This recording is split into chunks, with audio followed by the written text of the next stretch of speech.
உங்களுக்கு bakery items ரொம்ப பிடிக்கும் அப்டின்னா, ஊட்டி போறப்போ கண்டிப்பா இந்த மோடிஸ் பேக்கரிக்கு போங்க. ரொம்ப பழமையான, ஃபேமஸான பேக்கரி அப்டின்னு சொல்லி தான் என்ன கூட்டு போனாங்க. உள்ள போனா நெறைய பேர் என்னென்னவோ ஏதேதோ வாங்கிட்டு இருந்தாங்க.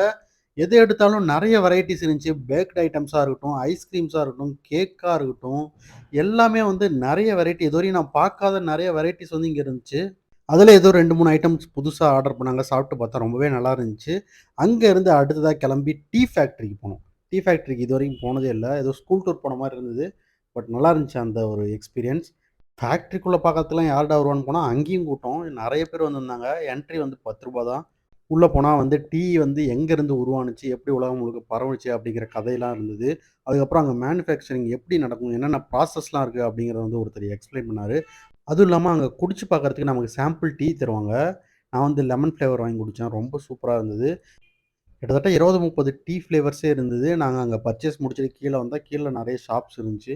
அங்கேயும் கொஞ்சம் பர்ச்சேஸ போட்டு, அப்படியே அங்கருந்து கெளம்பி, அடுத்து எங்க போனோங்கிறத நெக்ஸ்ட் வீடியோல சொல்றேன்.